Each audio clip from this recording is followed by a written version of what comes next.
introduce me and all. Okay.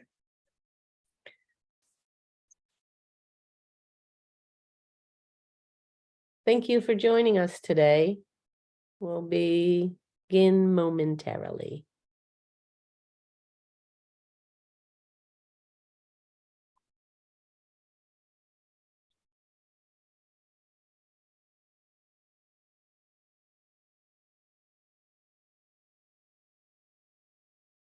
Hi, everyone. We're going to start in a sec. Yep.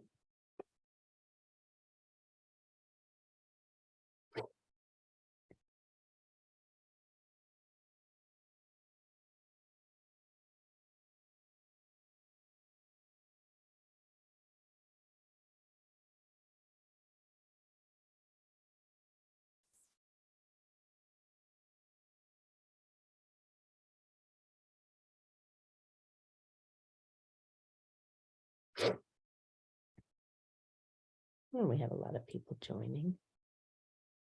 It's great. Excited. Get some great questions. So good morning and good afternoon. My name is Stephanie Kushner. I'm part of the business development team here at TPGI. We're gonna wait another minute or so and then we'll get started.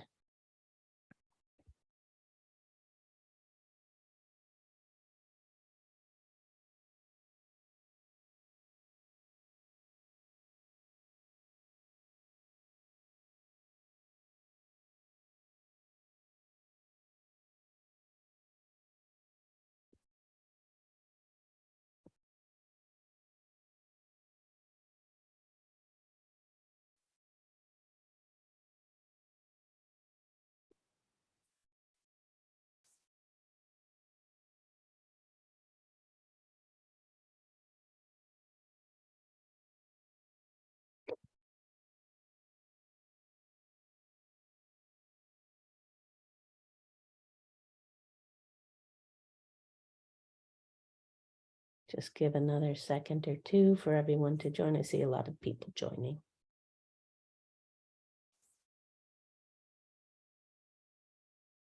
I'll try to be very punctual on the nose.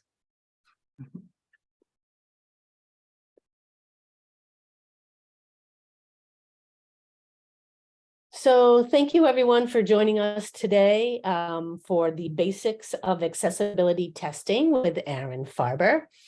I have a few housekeeping.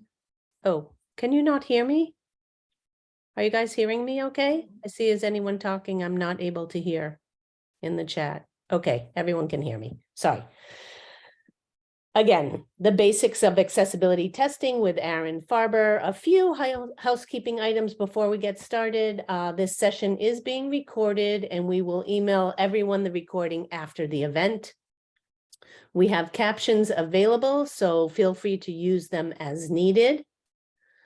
We will have time for live Q&A. Please use the Q&A box and we will answer as many of the questions as we can at the end of the presentation. Lastly, I'd also like to mention if anyone needs any accessibility support, training, or usability testing, I will be sending out an email with a link to schedule a time to speak with one of our experts. With that, I will let Aaron get started and he can provide an introduction to himself. Hello, everyone. Welcome to the Basics of Accessibility Testing webinar. My name is Aaron Farber. I am a Senior Accessibility Platform Consultant here at TPGI. Let me start by just talking a little bit about myself and my own journey in tech and accessibility. In 2016, I changed careers from public policy to technology. And I attended App Academy. It's a coding boot camp. Proud attendee of App Academy. I recommend it. From 2017 to 2019, following the boot camp, I ran an accessibility development and testing shop, and it was really focused on small businesses, the kind that use WordPress and Shopify. And then from, following that, 2019, I started working for TPGI and I began as an accessibility engineer. And in that role, I mainly do manual accessibility reviews. Then in 2021, I had a new assignment from TPGI. I was embedded with a large tech company working on their internal accessibility program. And this past year, I've been accessibility platform consultant here at TPGI. And what does that mean? Well, in this role, primarily supporting the ARC Empowerment Program. TPGI's ARC platform provides the tools and resources to plan, manage, and execute every area of an online accessibility program. And there's so many tips and techniques and suggested best practices to running an accessibility program that it can be difficult to know where to start. So the ARC Empowerment Program, it removes stresses about what your organization is not doing. And it focuses on the most important steps in growing an accessibility program. So in 90 or 120 days, organizations, they gain a repeatable process for testing accessibility, which they can apply to every online experience that they deliver, currently and into the future. And that all starts with an understanding of the foundational concepts of web accessibility. So today's session is not about ARC so much, but it's about the foundations to understand about accessibility testing. And that's something that we've really learned is in the ARC Empowerment Program is the key, is having that those understandings before you become master accessibility and work with all the different tools and resources within the platform. So look at the foundational concepts we'll be going over today. We're going to be moving quick, and there is so many nuances to accessibility testing that that's where a resource like the ARC platform is so helpful. And we'll kind of talk about that more later. So first of all, we're going to go over an overview, why accessibility matters, understanding accessibility guidelines. Then we'll move to creating a test plan, the steps to take before performing an accessibility review. And we'll go over the topic of focus, which is, could be rephrased kind of as keyword testing. Then we'll talk about how web pages expose semantics to assistive technologies. Then we'll talk about the structure of a web page, and again, how that's exposed to assistive technology. And then we'll talk about the role of ARIA and kind of help you to understand what that represents and when to how to identify elements on a page that perhaps require ARIA. And then we'll talk about color contrast testing. And we'll lastly talk about, complex interactions, the kind that do not fit neatly into perhaps an established UI pattern. And we'll talk about, how your organizations, can take on those kind of, more challenging, more sophisticated accessibility issues. So that said, first of all, on, this slide, it's human dignity is the same for all human beings. And, that's fundamentally the basis for accessibility, is that, all people deserve that ability to define themselves. And so on this slide is a picture of from a magic illusion show from a person named Derek Delgadio. It's on Hulu, actually, and it's worth a watch. And in the illusion, basically, each person I won't spoil it, but it starts with each person selects a card that says, I am a life coach, I am a lightning rod, I am an oracle, a loan officer.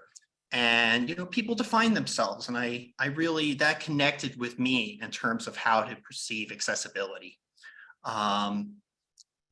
Now, without accessibility, disabled people are excluded from public and private life. In this image here, we see a man next to a racing car with the hood up. It's, the engine is smoking, and he's watching a race pass by. And that's what it is when we, again, when we're not providing an accessible environment. People cannot participate in the economy. Now, as you are conducting accessibility testing, it's not simply about HTML and, code. It's a mindset to have. And that is, accessibility is about ensuring the same experience for all people. And that's a mindset to carry through, again, not just your own website, but just everything that your organization does. And the origins of, web accessibility, online accessibility, they don't pertain to websites, they pertain to ATMs actually. So again, it's something to view across your environment. So, when you first start to do accessibility testing, an organization must first define the guidelines that they are testing against. And there are two options. There is, number one, the Web Content Accessibility Guidelines, WCAG, or you can define your own internal accessibility guidelines. So we're going to talk about these two options. So WCAG is defined broadly to cover a wide range of content. The WCAG authors understood that they could not foresee all the kinds of web content that would be created. Now, when a court finds a website or a web application is inaccessible, the remedy is to conform to WCAG level AA. So it's almost always recommended to audit applications against WCAG level AA. Now, let's understand, AA, let's understand the WCAG levels in technical terms. So to make an application accessible, requires on a practical level, one of two things, either requires, resources and changes to a site's code base, or it requires changes to a site's visual appearance.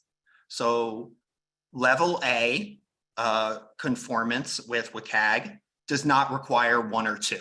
So to conform to level A, you don't need significant resources or custom engineering, or to necessarily make changes to your site's appearance.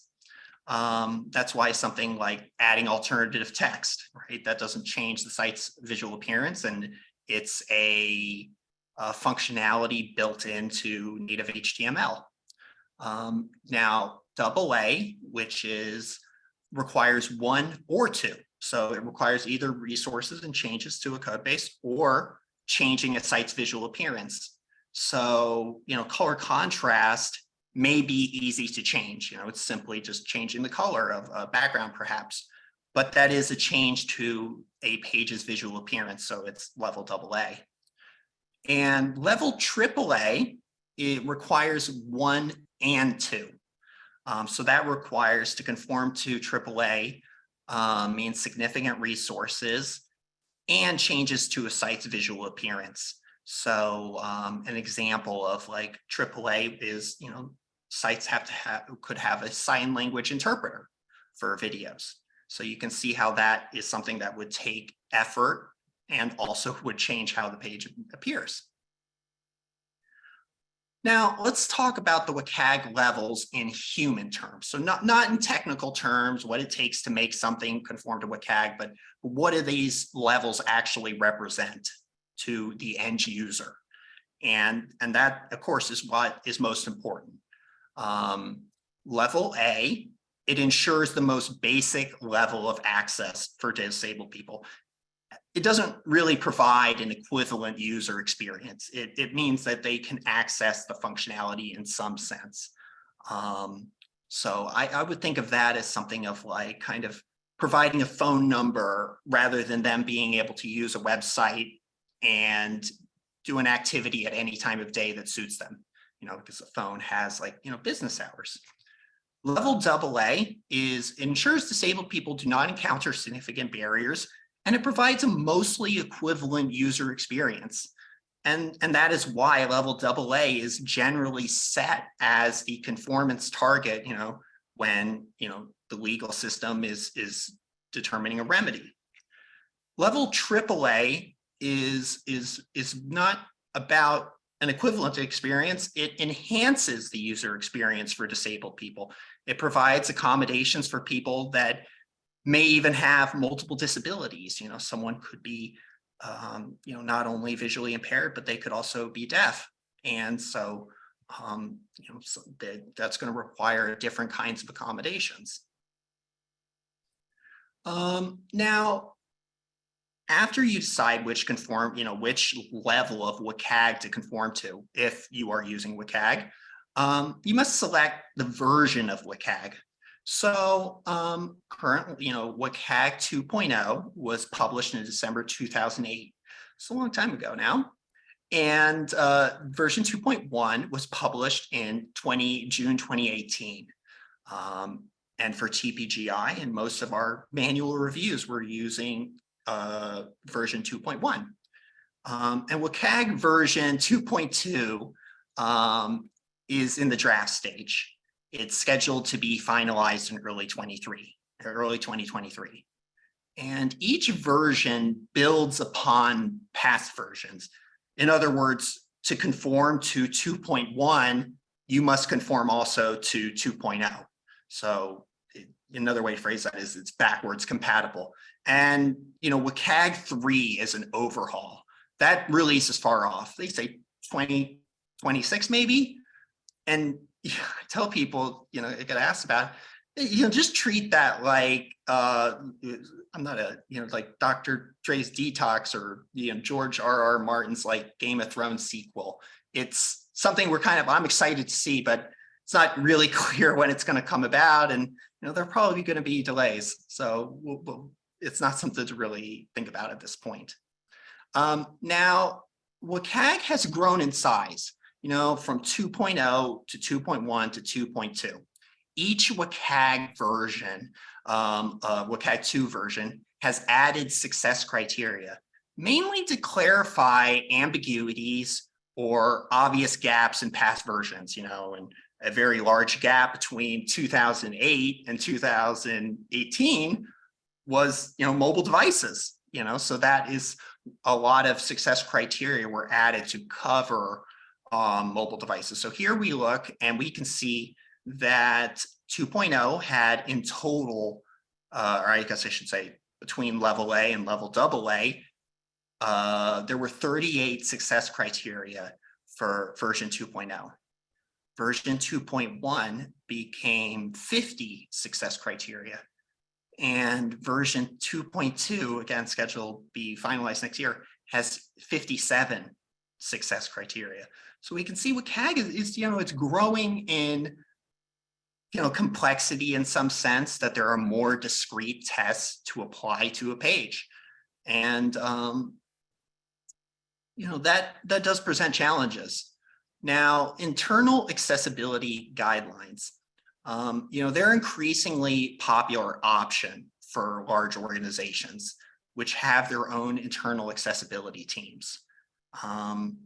Now, creating internal accessibility guidelines, requires a level of internal accessibility expertise and the substantial time and effort to create them.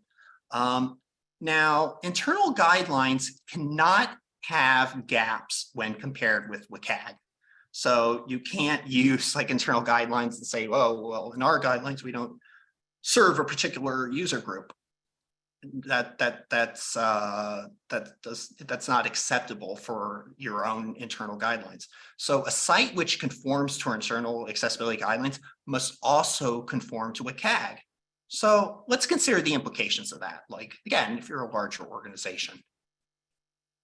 Well, the benefits to using internal accessibility guidelines is that you can use them to either simplify WCAG, then, it's growing in size, 57 tests next year. Or you can use it, internal guidelines to expand upon WCAG. So let's look at some examples. So, here, and again, when I was a part of this larger tech company, we were kind of creating internal accessibility guidelines. And so we got to see kind of some of these benefits and drawbacks. So when you're simplifying WCAG, the approach that I see is that with internal guidelines is people break the WCAG success criteria into more distinct tests.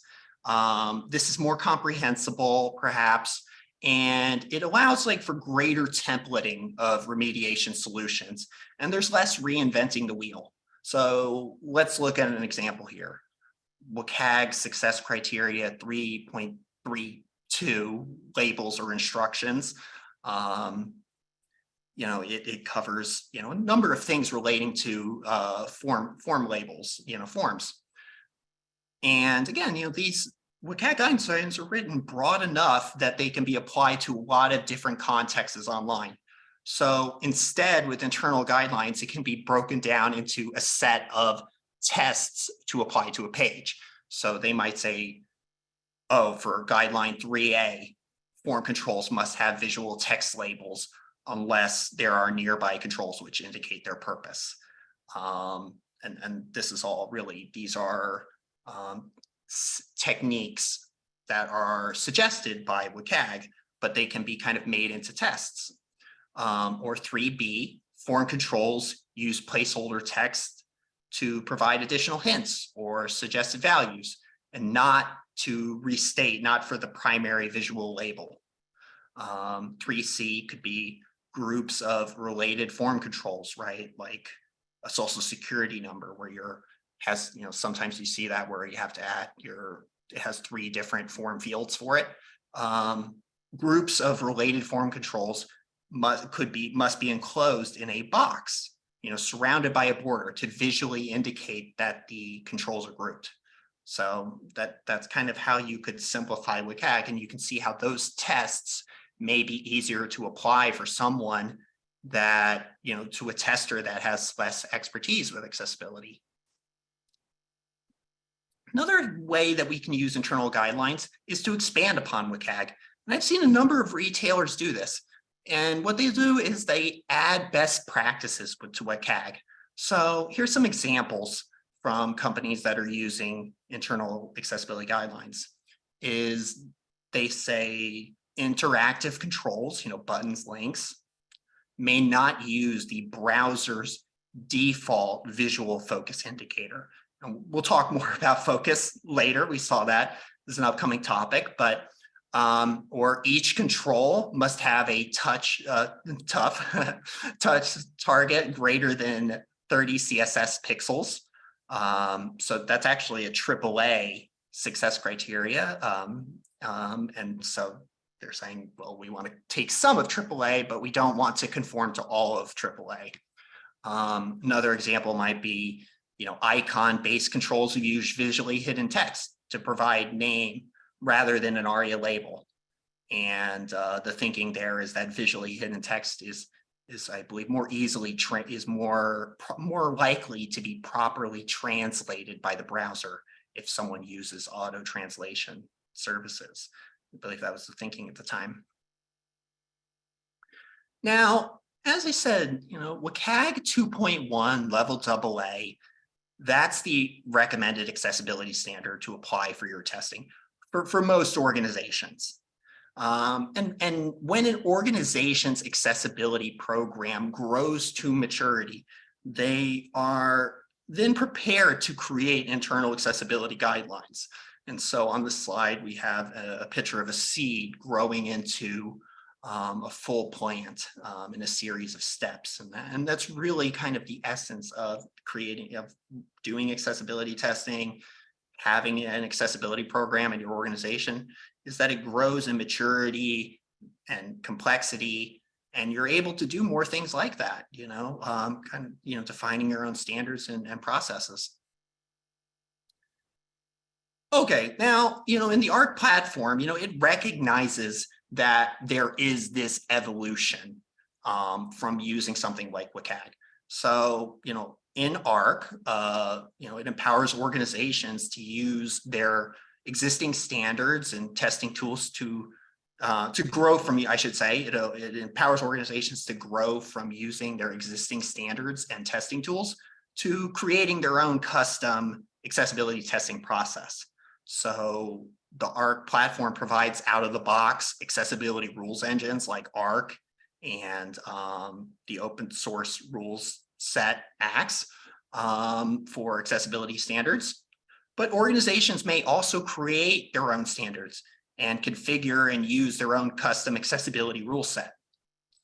So once a standard is set, once you set the standard that you are testing against, your next step is to create an accessibility test plan for each of your online experiences. And so we'll look at what it takes to create a test plan here. And there's a lot that can be said about a test plan. So we're going to move quick. Being deliberate in how you plan your accessibility work is, fundamental to ensuring that everyone understands their role in testing for accessibility. So again, we'll move quick, and if we have more questions about test plan, we can, kind of talk about that at the end here. But what you need to get started testing is a couple of things. First, the accessibility standard. You need your testing tools, assistive technologies that you'll use to test the page, your test plan, and you'll need a system to record results for both automated and manual testing.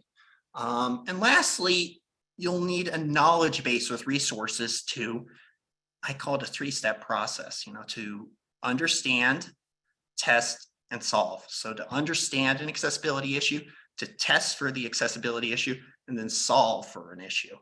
And so again, a knowledge base can provide those resources.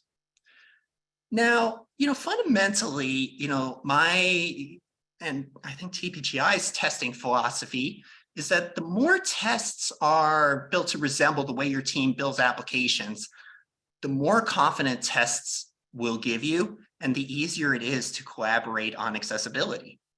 And what does that really mean? Well, when you are creating your test plan, its first thing, is about scoping, is to select a representative sample of your application. It's not feasible to test every page, every widget on your application. And more than that, that's not really how most organizations develop applications anymore, right? It's largely component-based testing. They use either their own component library or something like Bootstrap, or if you're using Shopify, each of their sites their templates comes with a set of template components you can use. So a test plan first breaks a web application into components, and in other words, into smaller chunks of code. And it focuses on the most high impact user journeys. Again, the reason why someone may have an issue with the site is not the number of WCAG violations necessarily, but it's that they can't access a critical functionality on the site. So we want to cover those functionalities, those user paths within an application. So examples of components include template components, navigation bar, footer, recurring components, it could be like tab panels and other widgets that you reuse across your site, or page specific components. So those could be like, user journeys, like a form to complete, to register for some service. And, component-based testing, testing your site in this manner, it facilitates communication and cross collaboration. Because for very large sites, there's different teams working on different parts of the site. And when accessibility testing results are scoped to these components, it's much easier to delegate work. And you can set accessibility testing at a pace that suits your organization, right? Because we're going to do a certain number of components per week, or we have a certain number of hours for them. Now, when you are defining a component in your test plan, it's important to understand, first of all, that testing a component includes testing it at its responsive breakpoints and its various application states. And for each component in your test plan, it's recommended to provide a name, an ID, a screenshot, the steps to reach the components, especially if it's deep within a user journey where certain steps have to be taken, but certain form values may have to be entered to trigger the interaction, to trigger the component to appear. And the component should also state what's specifically included in the component or not included in the component. And lastly, I recommend, and this can be hard to determine, but a component should state the estimated level of effort to test it. And this is important for you to be able to understand how much time kind of needs to be allocated towards testing for accessibility. And over time, it allows you to kind of evaluate your own accessibility maturity. Is your testing, your QA teams, are they turning around applications faster? Are there opportunities for automation? And that's kind of, again, like what level of effort is a helpful thing to know, even if it is just an estimation. Now, your first component in your test plan is common issues. And common issues, global issues, they apply to the entire site. And a common issues component, it saves time. So you don't have to flag the same element, the same issue on multiple pages, multiple times. So an example might be, right, is that a site could lack a page title, right? A page title is the name of the page that appears in a browser tab, so that might be lacking across the whole site. It's not necessary to note it for each individual page. And while it's not always possible, in your test plan, the components should be organized. That is, the order of the component in your test plan should be based on their importance to the application. Because as I said, manual testing is time consuming. So, it's reasonable to kind of go through it and, again, to your most important components first, which is generally be your template components, right? Because, the nav bar, the footer, regardless of what page of the site a person is on, whichever user, functionality they are accessing within the application, they're going to encounter those components. So, that's why they're their highest priority. And it makes it, again, it's easier to, over time, delegate testing to people being on your team, because you understand, what is the priority, just to go through the test plan from start to end. Now, here's an example. I was talking about, when we define a component, we have to test it at the different responsive breakpoints and at the various application states. So here's TPG, on this slide, we see tpgi.com. Screenshots of the navigation bar in the desktop layout and also in the mobile layout. And we can see in desktop layout that the nav bar has a search field. It has a set of links, or I guess I should say kind of, expandable, collapsible flyout menus for ARC platform, solutions, resources, about, and blog, and get started. And then it has another kind of navigation region that it does breadcrumb navigation. And then for the mobile layout, we see that the flyout menus I described have been collapsed into a hamburger menu. The classic three stripes, right? The bun, the patty, and the other bun, right? And the breadcrumbs have become what appears kind of almost like an accordion tab panel. They're now stacked vertically. Now we see the tpgi.com navigation page in its expanded state. And so on this, we have screenshots here of the in the desktop layout, the flyout menu is being expanded. And in the mobile layout, we have the navigation becomes a side kind of a side menu, which expands out from the side of the page, from the right side of the web browser page. And, the point is to these screenshots is to indicate that if we're testing a navigation region, all of this is in scope. And I find it's important to communicate to testers that, they will be testing at these different breakpoints. And these are examples of things that you may wish to note in your test plan as, like, again, of the various application states you'll test, like, at responsive breakpoints, it has a totally different UI that needs to be tested. And now, when a component becomes too large, I think, from those screenshots, it appears like that navigation bar has a lot of functionality. It has even a search field. Well, when a component becomes too large, just break the component into multiple components. So, again, this is the navigation bar here was very large. So I'd actually, if I were creating a test plan for tpgi.com, I would create it as two components, as a primary navigation and as a secondary navigation. And again, this is to make the testing into these chunks that are more manageable. Now, when you're testing the component, WCAG 2.1 level AA is made up of 50 accessibility guidelines, as we noted. So you start by testing the component and just indicating the guidelines which are not applicable.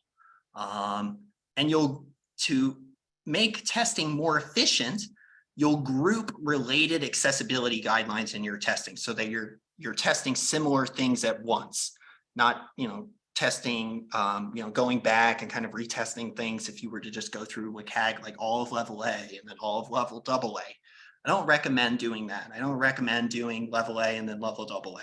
I recommend, again, grouping them by their different area. And that's kind of how this presentation is organized today. So now, as I kind of noted, manual testing, there's a lot of nuances. And the web is vast. People have a lot of different websites and web applications. It's really helpful to support testing with a knowledge base. And this is, again, today is not about ARC, but that's a great advantage to using the ARC platform. Is it provides, a very robust and comprehensive knowledge base. And a knowledge base for accessibility testing should consist of foundational role-based trainings. So that might be for people that produce PDFs and all these other different kinds of content that are going to be hosted on your website potentially. The manual testing methodologies, and by that I mean, step-by-step instructions on how to carry out these tests for each guideline. It's not reasonable or efficient for testers to go to W3C's website, review the creators of WCAG, and review the documentation, and then kind of parse that and determine how to test. Another, part of a knowledge base is, is really automated testing and template solutions. And I lump those together because, the main strength to me of automated testing is that it is identifying common issues which have, templated solutions. So again, there's less reinventing the wheel. And lastly is recommended design patterns. A knowledge base has to describe actually how to fix these accessibility issues, how to retest them and validate them. Okay, so now let's really move on to, we've gone through kind of these steps of preparing for an accessibility test. Now let's actually talk about the steps of conducting an accessibility test, starting with focus.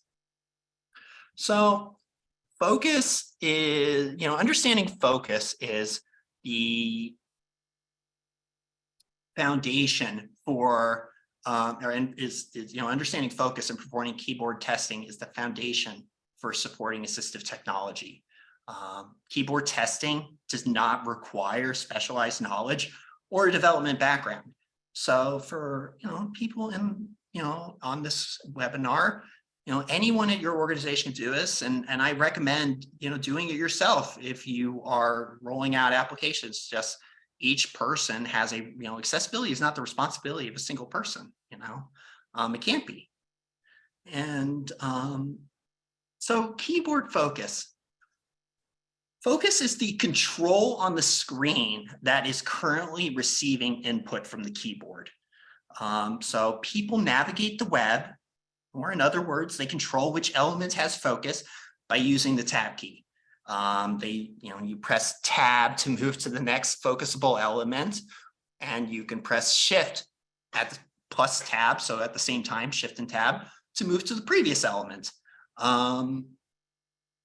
And so again, for keyboard testing, just simply tabbing through your site is really effective. And now, another thing to keep in mind when you are doing focus keyboard testing is focus order. So focus order is the order of focusable elements on the page.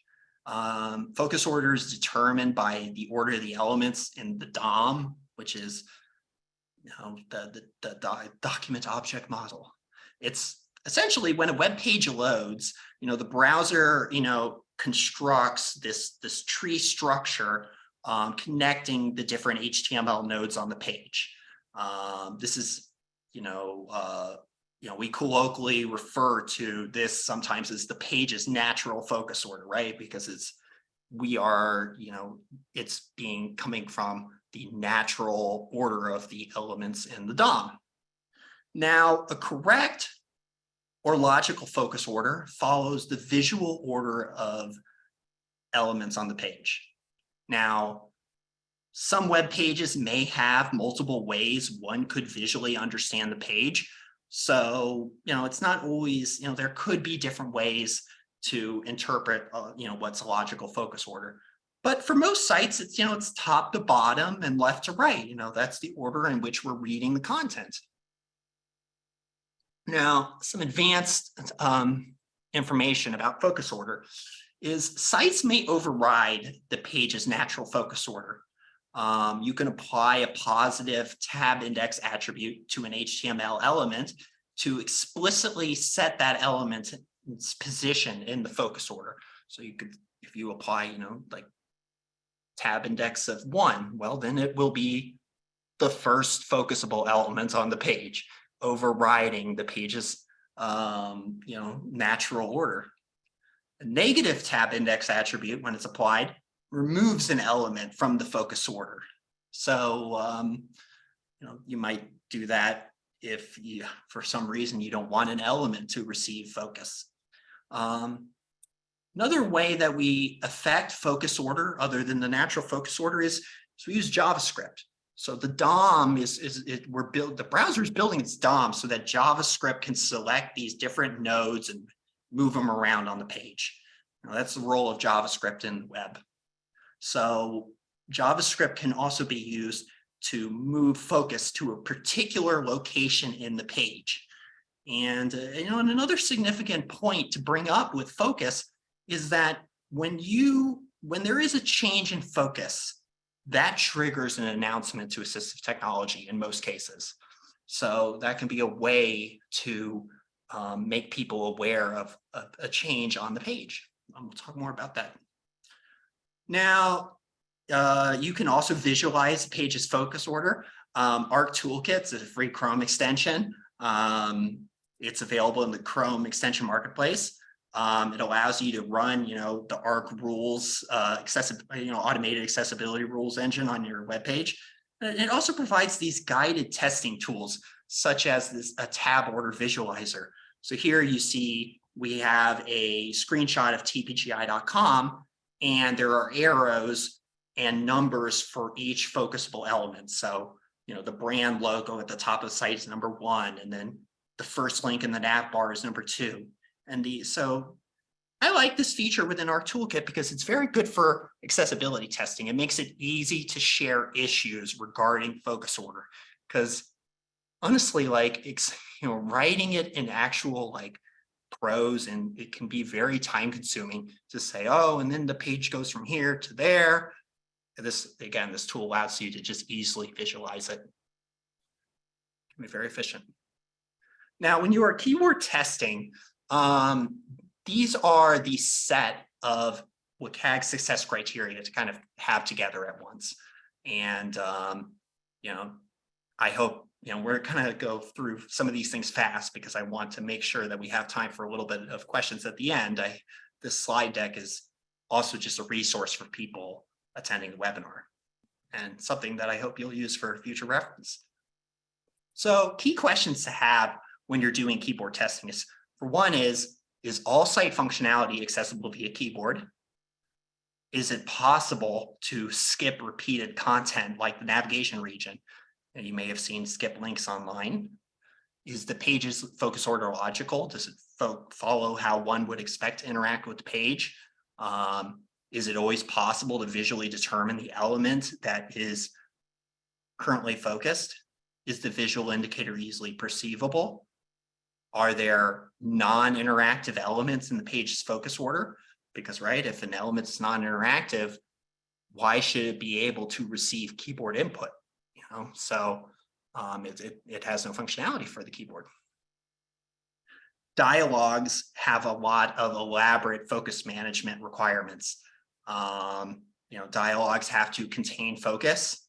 When a dialogue appears, we have to move keyboard focus to the dialogue. We have to set the user from what they were doing to the dialogue. And if you're unfamiliar with the word dialogue, I realize it's a pop-up on the page that's requiring the user to interact with the pop-up's content before they can return to their activity on the page. So return to the activity is the key phrasing here, right? Because when the dialogue closes, we have to return focus to what they were previously doing, to the element that was previously focused. Now onto semantics, how web pages expose semantics to assistive technologies. And these are kind of, this is really kind of the start of screen reader testing, what we're talking about here. And to me, screen reader testing, is aided substantially with a basic understanding of HTML, CSS, and JavaScript. HTML being a page's structure, CSS being the styling, the JavaScript being the functionality, the movements of elements on the page. So HTML elements have roles, and the semantics of an element is not apparent from its visual appearance. A screen reader does not communicate information based on an element's visual appearance. So to understand an element's semantics, you could use assistive technologies, or you can use developer tools to look under the hood, at the underlying code to understand the semantics of an element. And again, HTML elements, so they have built-in semantics. So when you use the correct HTML element, you're getting that semantics for free from the browser. When we create web pages as they're kind of intended to be created with HTML, we get a lot of accessibility for free. And that's why, it's always advisable to use native HTML when it is available. But we are able to override the semantics of an element using ARIA. But again, it's not advisable. Now, understanding assistive technology. Assistive technologies, they don't actually interact directly with a web page.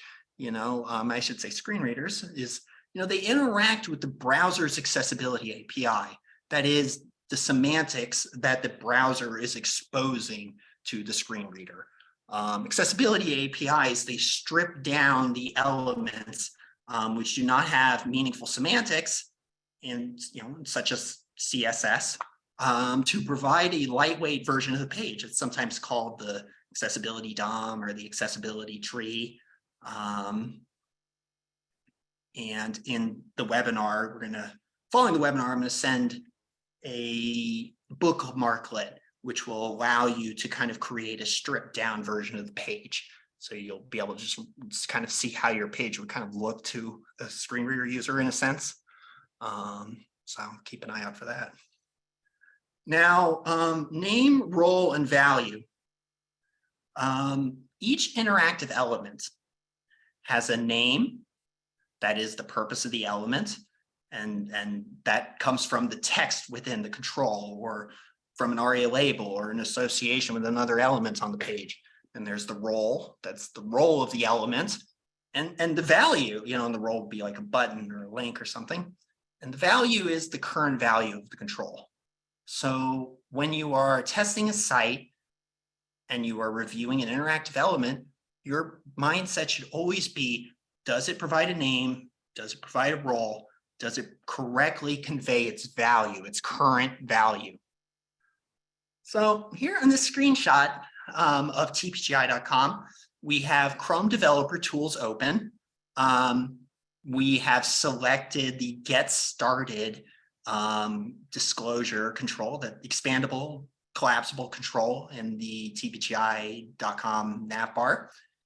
And you see here that we have the Chrome accessibility pane.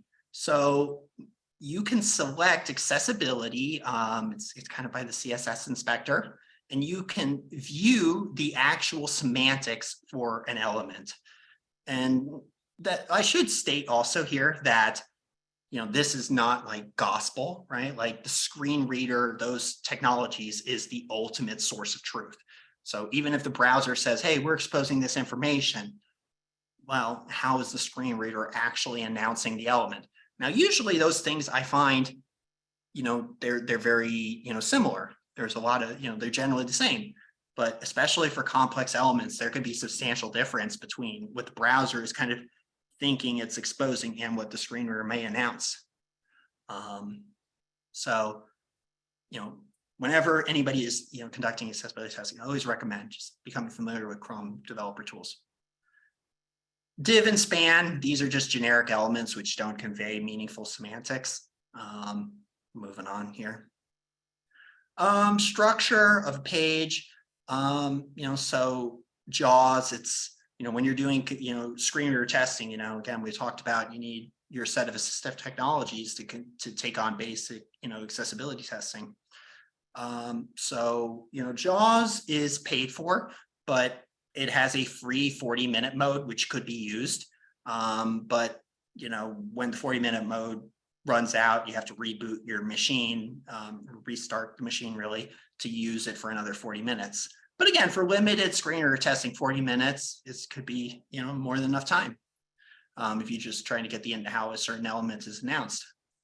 Alternatively, you can use NVDA. It's a free screen reader for Windows. And it has features that I think are particularly helpful to sighted testers unfamiliar with screen readers.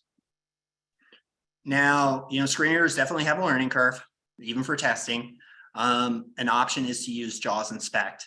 It's a free screen reader testing tool, or I shouldn't say free, I should apologize. It's a licensed screen reader testing tool from TPGI, and it allows testers to easily generate a transcript of how JAWS would read the page. You can simply right-click the page and it will produce this transcript of JAWS reading it from top to bottom. And again, that can save a lot of time. And here it also provides a speech viewer. You can actually use JAWS Inspect to navigate the site and produce this transcript, following your navigation path. Here we have, I'm going to kind of pass through these slides on how to configure NVDA, but if you are using NVDA for testing, these slides will be very helpful. So it's something definitely to refer to in the future. Another easy way, again, screeners have a learning curve, but even for someone that is not, very adept at using screen readers, a very helpful aspect of using them can be that screen readers allow you to pull up and this is actually most screen reader users, when they navigate the web, they generally navigate by headings or by pulling up a list of links on the page. So screen readers can produce a list of those elements on the page, and you can simply pull them up, and it's a great way to test that each link on the page has, comprehensible link name, because, if the link text is not, specific, the screen reader user has to go to that element and read around its surrounding context to understand the link. And it's quite cumbersome, and it prevents them from using these navigation shortcuts. And the same thing can be applied to the list of headings. It allows you to easily see the structure of headings on the page.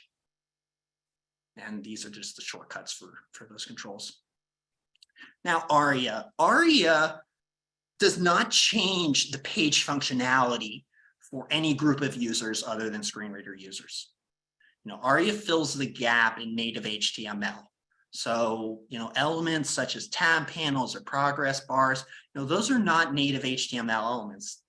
And they must be constructed using ARIA. So when you're going through your site and you see elements like that, your mindset should be, oh, I know that this probably requires ARIA, because it's not an element. It's not a simple element. It's and those kind of custom elements always should grab our attention most during testing. There's kind of the most room for error, right? From error in terms of the creation of the element. Now, ARIA, the role of it is to bring sound from silence. That's what I say. So, when an element has multiple states, such as expanded or collapsed, or an element triggers a part of the page to another part of the page to change, that change is due to JavaScript. So without ARIA, these JavaScript interactions, they don't trigger an announcement to assistive technology. So that's where ARIA comes into play. And so, just even if, again, you're using the screen reader and you're not particularly adept at it, you can simply just use your site and see if actions are triggering an announcement. And so, and if they're not, then that's likely an issue. Like if page content is changing and there's no announcement, because screen reader is not going to be aware of the change. So here's an example here. So here we have a get started expandable collapsible control. And you see, here's the announcement from NVDA, is that when we first set focus to the control, it's announced as get started expanded link, right? So there's the name, there's the role, and there's the value, right? The current state. And then when it's toggled to expanded, it triggers this announcement that it's collapsed. I guess these are actually in the reverse order, but point still stands, you see, is that the interaction is triggering an announcement. So don't use ARIA unless you have to, as we've stated. We're going to keep moving. And status notifications, things like that on the page where, it may not make sense to actually move focus to the element. There's no actual functionality there. It's just text. Again, those things have to be notified to screen reader users, and that usually requires ARIA. Single page applications, React, Angular, Ember, those kinds of things. For those sites, developers have to recreate browser feedback, such as a page title being announced or focus being set to a new page. So that's, again, something where ARIA can be used to convey those things. Now, the last thing that we'll talk about here is color contrast, actually. And so we'll move quick here. Here's a set of guidelines, and the color contrast analyzer, it's free from TPGI. It works at the operating system level. So you can select any 2 pixels on your screen and test them for color contrast. But a note about using this eyedropper tool to grab things on the page. The best practice is really to compare the color values explicitly set in CSS, if that's an option, right? Like if it's an image, there's no CSS, right? So your monitor's color profile, your screen calibration may result in eyedropper tools, not just from color contrast tool, but Photoshop or any of these things. They can affect the actual color reported. So, one color combination may pass on one screen, but not on another. And kind of your wheels are spinning, right? Like automated color contrast testing, it's actually very difficult to do. There's a lot of background images, elements overlapping one another, images of text, infographics. All these things pose issues for automated color contrast testing. It's really something that has to be done manually. And lastly, for complex interactions, these are things that, again, like are not defined UI patterns. You need access to accessibility support. And the ARC platform you can get a help desk subscription so that you can get access to an accessibility expert on demand for those kinds of questions. So, all right, now I am going to take on, we only have a few questions here, but I'm going to view them real quick. Let me see. Oh, and my final thoughts, I guess, is, above all, just get started testing. There's no better way to grow your understanding of accessibility. You can use the ARC platform. It has all these tools and resources in one place, but they are available online and they can be cobbled together. It's possible, but again, this is very, time consuming and inefficient perhaps. So, okay, now questions, let's answer them. Let's see what we got here. So yeah, we have a couple questions, Aaron, and about 2 minutes left. Yeah, that's great. I think I can answer these in 2 minutes. So in color contrast testing, what are the top tools in your opinion? Well,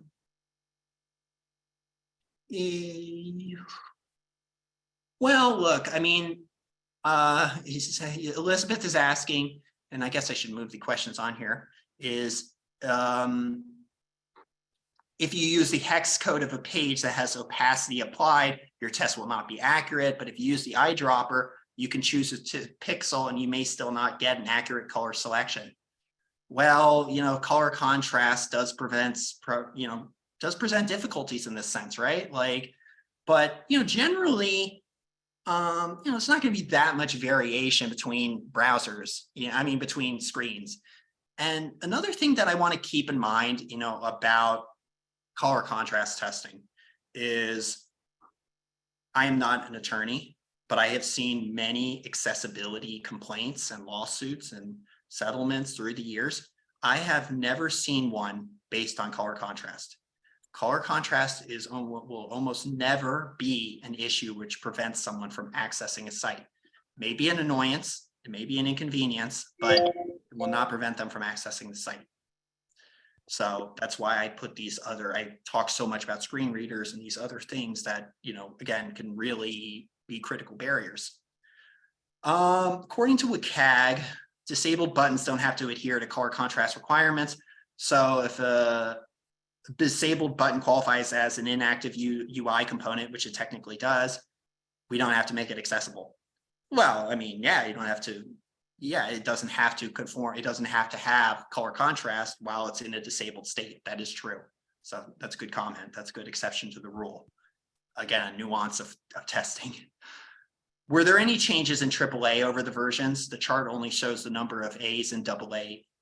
Only talked about A and AA. Yes, we've added a lot more AAAs than we have for A and AA's. The AAA's can be kind of subjective, and since they're best practices and we're not basing legal claims on them, they've really added a lot of them through the years. So they've definitely grown that number quite much more so actually than the other categories. If you are limited in funds and time, what are the top 3 things you should be looking at when it comes to accessibility? Number 1, keyboard testing. Number 2, pulling up a list of links and headings on the page. And number 3, looking at interactive elements on the page and seeing that they trigger an announcement to assistive tech, reflecting their current state. So again, keyboard testing, headings, links, and dynamic elements. That's my answer to that. Great. So thank you all for attending. We're going to share this slide deck afterwards, as well as the recording. And We did have a couple other questions, Aaron. oh, okay. I didn't see in them. the chat, but we can either, get back to people with the answers. I think it wasn't in the Q&A, it was in the chat. I think Greg asked. Oh, I see. Okay, so let You me take expound a little bit okay. on what ARIA is and how to implement it. Oh, all right. Well, But you we know, could always save these and get back to them. I can hang out for a few more minutes and answer them, but I also am concerned about excluding people Right. who have other things to do. But I will answer them right now, and then I will also provide the answers in an email afterwards. Does that sound good? Good. So, but I'll finish them. It's just a few questions. So I think we might be able to get to it just in the next 2 or 3 minutes. Could you expand a little bit about what ARIA is and how to implement it? Well, ARIA is really at the code level. So that's, again, something that, generally, developers are going to be implementing. And, as I said, right, like we looked at that example of an element expanding or collapsing. So if you think about it, right, like the ARIA value also has to toggle. So that means you have to use JavaScript, you have to use code to be changing that ARIA value over time, that ARIA value. So for a lot of component libraries and things, that can be very difficult to change because you basically have to like thread the needle in the source code. So when I was working on like WordPress and Shopify sites, I would be going through these very huge stacks of code that I didn't write and just inserting little things of ARIA. And it's really not a sustainable way of doing things. So in a lot of cases, if a element lacks, the necessary ARIA, like you're using component library, maybe consider changing the UI and using a different element. So maybe instead of a tab panel, maybe use a different element which has proper ARIA, or use an element, something that is not interactive. So again, that's something to keep in mind there. How is it possible for a blind person to perform accessibility testing or the other tasks you mentioned today? TPGI has, blind screen reader test, blind testers, and they're able to test a very large number of these success criteria. When you're going through a page, people that use a screen reader are really trained, on what, they really are accustomed to what certain things should be announced as, and they are able to recognize when things are not being announced that way. And screen readers provide so much functionality on a web page. Again, like all these different ways to navigate the site and to slice and dice the site into a way that is understandable for them. So one thing, yes, visually impaired testers here at TPGI, we help them with color contrast testing. So that's a handoff that we do during our own internal accessibility, testing. What other questions here? I think that was it. You have a couple. I would disagree with the comment that color contrast is not an impact. If the page does not have sufficient contrast, the viewer may not see text at all. Well, I agree. But again, that would be if the page has like 0 color contrast or very, very low color contrast. But if something is like we were talking about, like monitor calibration, like, oh, it's a 2.7 to 1 on one monitor and it's a 3.2 to another, which would be passing. It's not a substantial difference, and, a lot of times, color is not usually the only way of conveying information I find in sites, like a lot of context can be determined from other elements on the page. Screen readers don't have that benefit of viewing an entire page at once, right? They're on a single element at a time, single element is being announced. So one of the AAAs is enhanced color contrast. Yes, well, and the AAA is 7 to 1 for color contrast. So it's actually a very restrictive standard. So I've never heard of an organization trying to conform to AAA for color contrast. Now, I disagree with limited times and funds. When a building is built, there needs to be enough time and funds to make it accessible. I strongly agree with that comment. I agree with you. And that's, again, what the ARC Empowerment Program is about. It's about embedding these accessibility testing processes into an organization so that we are not having that question of limited times and funds about something that is already in production, that is something that is close to being released. So I agree with that answer. But by the same token, I am trying to make accessibility testing something that is achievable and can fit. My perspective is always some progress is better than none. So, Aaron, there were a couple more in the Q&A. 3.2 to 1 is not passing. It is passing, yes, for large text. It's not passing for small text, for normal text. So, yeah, okay, great. I think all of the questions we received. So, those are really good comments. I really appreciate the questions.